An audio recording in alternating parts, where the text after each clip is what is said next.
بسم اللہ الرحمن الرحیم الحمد للہ رب العالمین والصلاة والسلام علی اشرف الانبیاء والمرسلین اما بعد۔ اللہ کی توفیق اور خاص رحمت کے ساتھ 22ویں پارے کی تلاوت سننے اور سنانے کا شرف حاصل ہوا ہے۔ رب تعالیٰ اپنی بارگاہ میں قبول و منظور فرمائے۔ قرآن مجید تو بذات خود خلاصہ ہے، تو بہرحال چند ایک باتیں آپ کے سامنے ذکر کرنا چاہتا ہوں۔ اللہ تعالیٰ نے مومنوں کو نبی کریم صلی اللہ علیہ وسلم کو درود و سلام، آپ پر درود و سلام پڑھنے کا حکم دیا ہے، اور اس حکم سے پہلے ان کو مزید ابھارنے، ان کو مزید جو ہے اس کام کی طرف لگانے کے لیے اللہ تعالیٰ نے اپنا اور اپنے فرشتوں کا عمل پیش کیا ہے۔ فرمایا ان اللہ وملائکتہ یصلون علی النبی، یقیناً شک نہیں ہے اس میں کہ اللہ تعالیٰ اور اس کے فرشتے نبی امین امام الانبیاء محمد صلی اللہ علیہ وسلم پر درود پڑھتے ہیں۔ اللہ تعالیٰ کے درود پڑھنے کا کیا مطلب ہے؟ اللہ تعالیٰ کے درود پڑھنے کا مطلب یہ ہے کہ اللہ تعالیٰ محمد صلی اللہ علیہ وسلم پر اپنی رحمتیں نازل کرتے ہیں، کیونکہ ہم تو دعا کریں گے اور اللہ تعالیٰ نے کسی اور سے یا اپنی ذات سے دعا نہیں، جو چاہت ہے اللہ کر دیں گے۔ تو یقیناً اللہ کے درود پڑھنے کا مطلب یعنی اللہ تعالیٰ محمد صلی اللہ علیہ وسلم پر رحمتیں بھیجتے ہیں۔ وملائکتہ، فرشتوں کا درود پڑھنا، وہ بھی اللہ تعالیٰ سے محمد صلی اللہ علیہ وسلم کے لیے رحمت کی دعا کرتے ہیں۔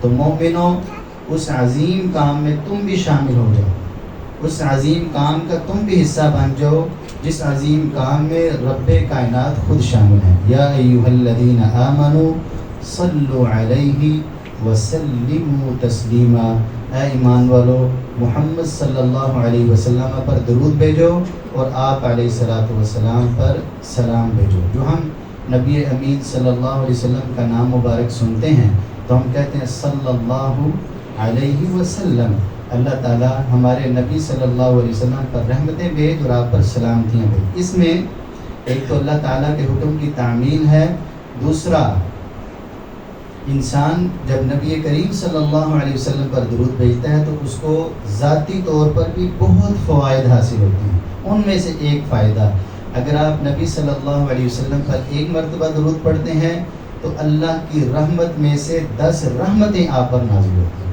تو یہ ہمارے لیے ہر لحاظ سے نفع مند ہے، گناہ بھی معاف ہوتے ہیں، اور بہت سارے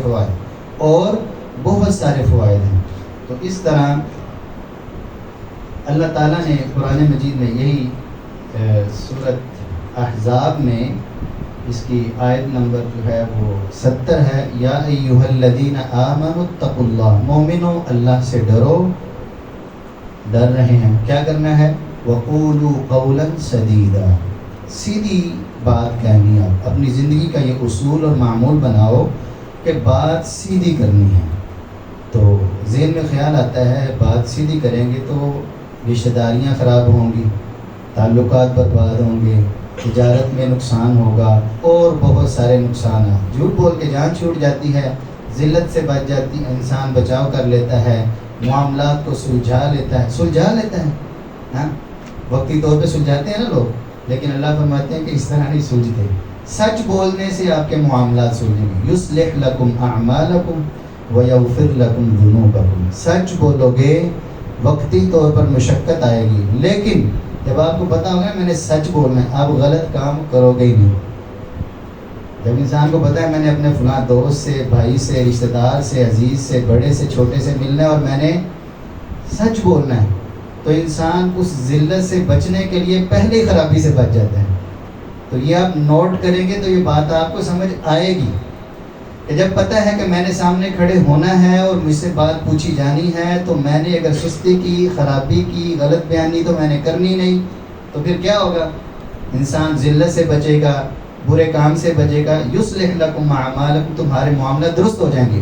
وَيَغْفِرْ لَكُمْ ذُنُوبَكُمْ اور اللہ تعالیٰ تمہارے گناہوں کو بھی معاف فرما دے گا.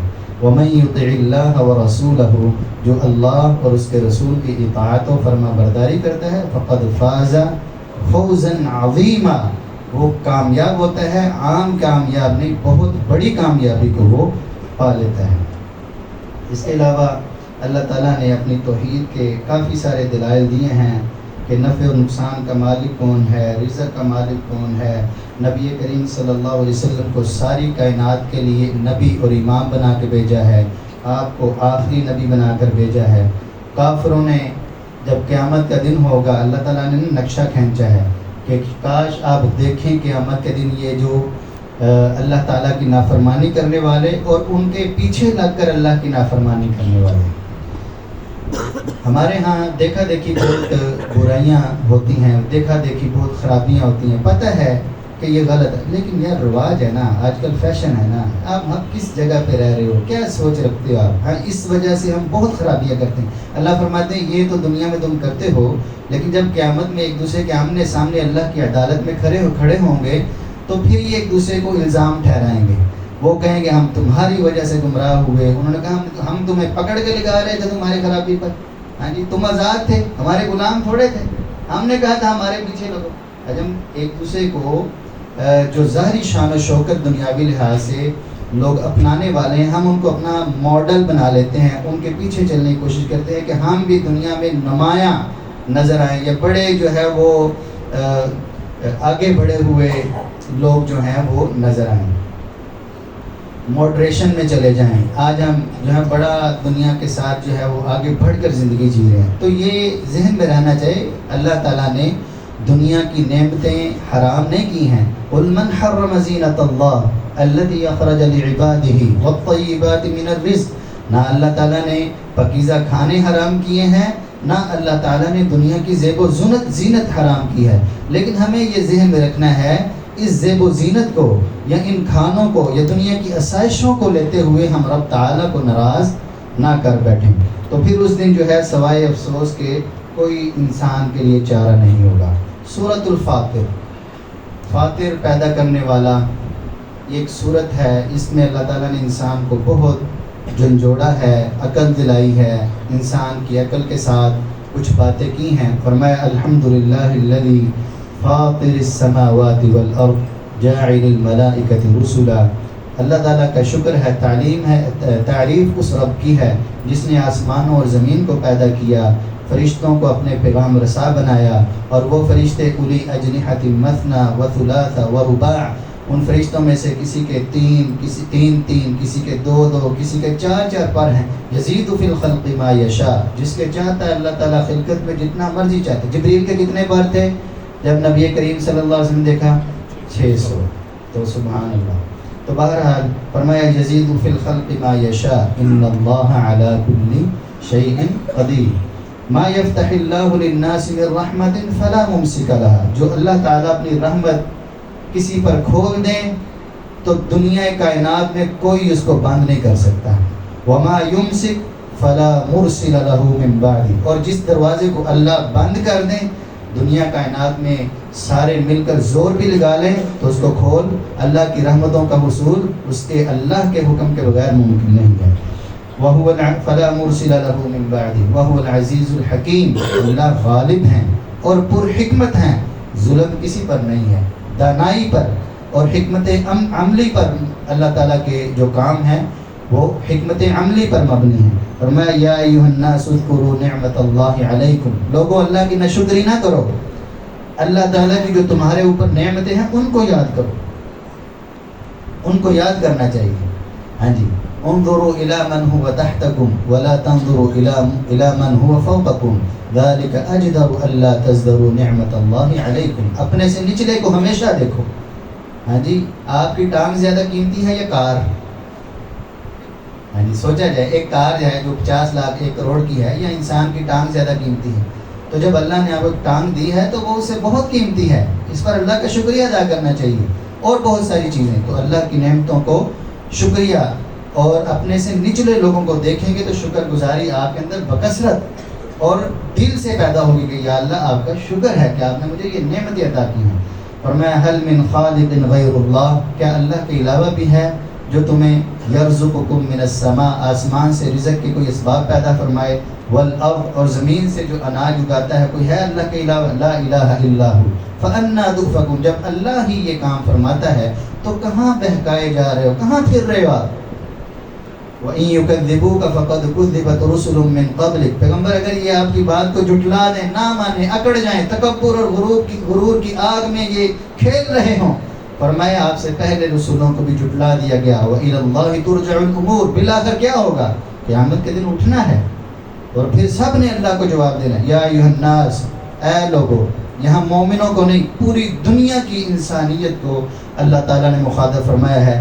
یا ایھا الناس ان وعد اللہ حق، اللہ کا وعدہ پر حق ہے، سچا، پکا۔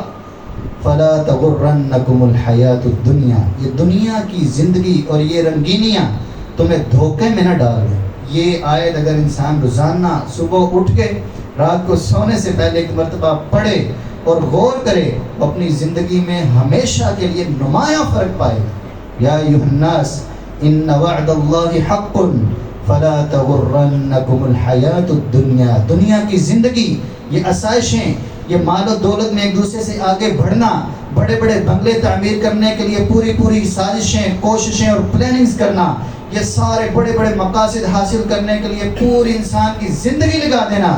فلا تغرنکم الحیات الدنیا ولا یغرنکم باللہ الغرور، اور نہ ہی کوئی دھوکہ دینے والا تمہیں اللہ کے حوالے سے دھوکہ دے دے۔ دھوکہ دینے والے کون ہیں؟ فرمایا ان الشیطان لکم عدو، شیطان تمہارا دشمن ہے، فاتخذوہ عدوا، اس کو دشمن بناؤ، اس کے ساتھ دشمنی رکھو، اس کے ساتھ بغاوت اور اپنی دشمنی جو ہے وہ اس کا اظہار کرو۔ اور بھائی آپ کے گھر سے، آپ کے گھر پر کوئی قبضہ کر لے تو ساری زندگی ہمارے دل سے باہر نہیں جاتی۔ اس نے تو شیطان خبیث نے ہمارے ابا کو جنت سے نکال دیا، ہاں، دھوکہ دیا۔ فلا تغرنکم باللہ الغرور، فرمایا ان الشیطان لکم عدو فاتخذوہ عدوا انما یدعو حزبہ لیکونوا من اصحاب السعیر، یہ تو اپنے ماننے والوں کو جو ہے وہ پھر لے کر جاتا ہے اپنی چالوں کی طرف، اپنے کاموں کی طرف، اللہ کی نافرمانی کی طرف، کیوں؟ تاکہ یہ اس کے ساتھ جہنم میں جائیں۔ اس صورت کے آخر میں اور بہت ساری اللہ تعالیٰ نے درمیان میں باتیں کی ہیں۔ اس صورت کے آخر میں اللہ تعالیٰ فرماتے ہیں وَلَوْ يُؤَاخِذُ اللَّهُ النَّاسَ بِظُلْمِهِمْ، اگر اللہ لوگوں کی ان کے گناہوں اور نافرمانیوں کی وجہ سے گرفت کرنا شروع کر دیں، ان کی پکڑ شروع ہو جائے، ان کا مواخذہ، ان کا حساب، تم نے یہ غلطی کی، انسان اپنی غلطی زندگی پر غور کرے، غلطی در غلطی در غلطی در غلطی، انسان غلطی کا پتلا ہے۔ فرمایا اگر اللہ لوگوں کی ان کے گناہوں پر گرفت شروع کر دیتے، ما ترک علی ظہرها من دابہ، تو دنیا میں کوئی چلنے والا بچتا ہی نہ، سارے اپنے گناہوں کی وجہ سے ہلاک ہو جاتے، سارے، کیا امام، کیا مقتدی، کیا نیک، کیا بد، کیا اچھے، کیا اچھائی کی دعوت دینے والے، کیا برائی کی دعوت دینے والے، فرمایا ما ترک علیہا من دابہ، سارے گناہ گار ہیں۔ کل بنی آدم خطاء، آدم کا ہر بیٹا گناہ گار ہے۔ ہاں وہ درجے میں فرق ہے، نسبت، اوسط، تناسب میں فرق ہے۔ تو اللہ فرماتے ہیں وَلَكِنْ يُؤَخِّرُهُمْ إِلَىٰ أَجَلٍ مُّسَمًّى، اللہ تعالیٰ مہلت دے رہا۔ تو جب مہلت مل رہی ہو تو بدبخت ہے وہ انسان جو اللہ تعالیٰ کی کمزوری سمجھے، اور عقل مند ہے وہ انسان جو اللہ کی مہلت سے فائدہ اٹھا لے۔ اللہ ہمیں دنیا اور آخرت کی فکر کرنے اور اپنی دنیا اور آخرت کو بہترین بنانے کی توفیق عطا فرمائے۔ اللہ تعالیٰ میرا اور آپ کا حامی و ناصر ہو۔ وآخر دعوانا ان الحمد للہ رب العالمین۔